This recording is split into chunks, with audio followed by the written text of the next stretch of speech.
Minggu ini kita teruskan temanya dari bulan ini mengerjakan buah pertobatan. Dan kita belajar dari 1 Petrus pasal 1 ayat 13 sampai 16. Dengan temanya kuduskanlah dirimu. Sebetulnya ayat 1 sampai 12 Petrus dia bicara tentang keagungan, kebesaran Allah.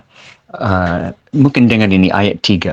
Terpujilah Allah dan Bapa Tuhan kita, Yesus Kristus, dan yang karena rahmat-Nya yang besar telah melahirkan kita kembali oleh kebangkitan Yesus Kristus dan dari antara orang mati kepada suatu hidup yang penuh dengan harapan. Jadi ini seperti bicara tentang rahmat yang besar.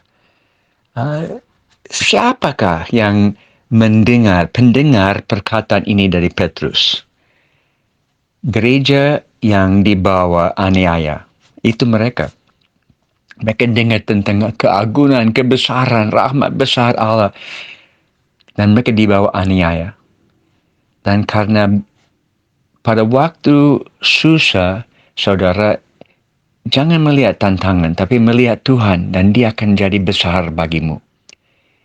Ayat 13, sebab itu, siapkanlah akal budimu, waspadalah dan letakkanlah pengharapanmu seluruhnya atas kasih karunia yang dianugerahkan kepadamu pada waktu penyataan Yesus Kristus. Hiduplah sebagai anak-anak yang taat dan jangan turuti hawa nafsu yang menguasai kamu pada waktu kebodohanmu, tetapi hendaklah kamu menjadi kudus di dalam seluruh hidupmu seperti Dia yang kudus, yang telah memanggil kamu, sebab ada tertulis, kuduskanlah kamu, sebab aku kudus. Jadi, pertama kita lihat ayat 13, atau mungkin ada contoh. Waktu kami tanggap darurat, banyak tempat bencana alam terjadi, kami tiba semua hancur. Ada dua tanggapan dari relawan. Satu, mereka lihat semua dan mereka bisa bilang, oh kasihan kalian di sini, semua rata dengan tanah, oh kasihan, kamu tidak bisa buat apa-apa, kami akan buat semua bagimu, jangan khawatir. Dan itu buat mereka, masyarakat lokal, tenggelam di dalam rasa kasihan. Tapi ada relawan lain yang masuk dan mereka bilang, wow, semua hancur di sini, tapi kamu masih hidup. Tuhan punya rencana dalam hidupmu. Dia berikan waktu tambahan bagimu. Dan semua akan lebih cerah masa depan. Dan daerah ini akan dibangun oleh kamu sendiri lebih bagus daripada dulu. Dan relawan bisa dibangkitkan dengan semangat. Berarti ini yang dalam kondisi banyak tantangan, kita bisa tenggelam dalam rasa kasihan atau kita bisa bangkit dan menemukan masa depan yang cerah. Dan itu yang ayat-ayat ini. Ayat 13, siapkanlah akal budimu. Pertama, ini gambaran yang diambil dari budaya mereka. Karena mereka pada waktu itu laki-laki pakai jubah panjang. Kalau mereka mau kerja keras, biasanya mereka naikin baju di pinggang dan ikat supaya bisa bebas bergerak. Contoh zaman ini, kita di Indonesia mungkin bekerja dan mungkin pakai jaket karena dingin pagi dan mulai lepas baju atau baju jaket karena mau bebas bergerak atau terlalu panas. Itu contoh. Ya, kita lepas baju supaya bebas bekerja atau bebas berkelahi juga. Jadi di Pokem, kami tiap minggu kami mau lepas baju dan berkelahi dengan dunia gelap. Kami mau dapatkan masa depan yang cerah. Bangkit, bekerja. Artinya kita siap-siap dengan pikiran yang sehat, yang lurus dan sadar. Itu sebabnya renungan pagi sangat penting bagi semua orang. Mempersiapkan diri. Kita tidak bisa menghindar dari pergumulan yang susah, akan menghadapi. Tapi jangan menyerah kepada pikiran negatif. Jangan terima kata-kata orang lain yang mengganggu kepercayaan dirimu. Siap untuk menemukan kebenaran tentang tujuan hidup yang baru. Sesuatu yang saudara temukan sendiri lebih berdampak dalam hidupmu daripada sesuatu yang diberikan dari orang lain atau diajarin dari orang lain.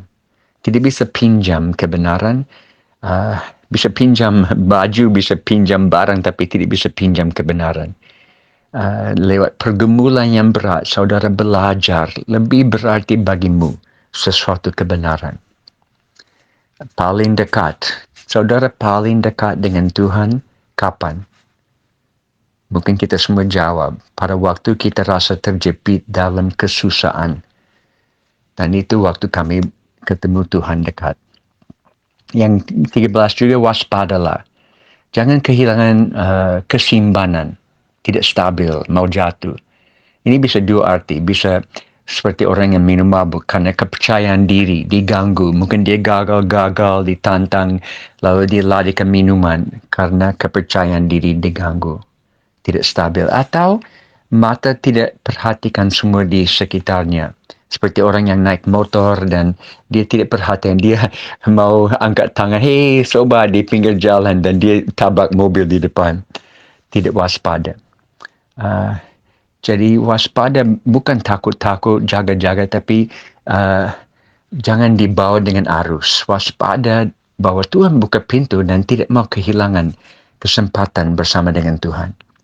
13 juga, arahkan seluruh pengharapanmu kepada anugerah yang terdapat dalam Yesus. Ini ciri khas orang percaya, orang yang hidup dengan pengharapan penuh. Orang bisa bertahan dalam kesusahan apapun kalau dia punya harapan besok akan lebih baik. Itu sebabnya orang bunuh diri karena dia tidak yakin besok akan lebih baik. Tapi kita yakin, kita tahu. Dan kita bisa bertahan tahan banting apapun. Itu sebabnya duka. Orang mati beda ke orang percaya karena kita duka dengan harapan. Atlet latih sampai sakit otot karena dia mau dapat piala. Dia tahu akan lebih baik. Siswa belajar berjam-jam siapkan diri untuk ujian karena dia tahu nilainya akan dapat besok. Ini hidup bukan sembarang, tapi punya sasaran dalam dunia ini. Ayat 14, jadilah anak yang taat. Ciri khas orang yang tidak percaya, tidak taat. Turuti hawa nafsu. Seperti di pedalaman, di sini banyak anak muda diatur oleh keluarga besar. Jangan ini, buat ini, dan mereka turut kepada keluarga. Tapi sesudah datang ke kota, tidak ada keluarga, bebas pilih. Mereka dibawa hawa nafsu dan ikuti semua hawa nafsu karena mereka belum dimuridkan untuk membedakan yang benar dari yang tidak benar. Apa yang membangun hidup dari apa yang tidak membangun. Dan hidup dalam kebodohan. Ini bukan kebodohan menyangkut sekolah, pendidikan. Ini bodoh karena tidak utamakan Tuhan dalam hidup ini. Mau cari sumber pertolongan lain dari tempat lain, mungkin dari dukun atau batu di gunung atau sungai atau jimat atau apapun. Filsafat. Kuncinya ketaatan. Dosa pertama itu Adam dan Hawa tidak mau taat kepada Allah. Pengetahuan dicari oleh mereka, bukan ketaatan. Sampai hari ini sama. Dan terakhir 15-16 ke ayat, kuduskanlah dirimu. Ini perintah, bukan pilihan. Kalau saudara dengan kudus, apa yang muncul dalam pikiranmu? Arti kudus adalah beda dengan tujuan lain. Caranya, lihat ayat 22. Menyucikan dirimu oleh ketaatan kepada kebenaran.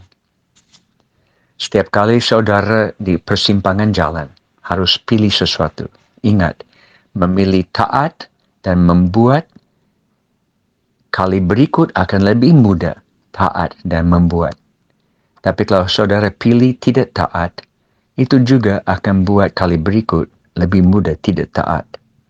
Mulai latih dalam hidupmu, hidup yang taat kepada Tuhan dalam segala hal, dan mau terus di situ bersama Tuhan. Tuhan menyertai kita semua. I am blessed. Yeah, I am blessed. I am blessed.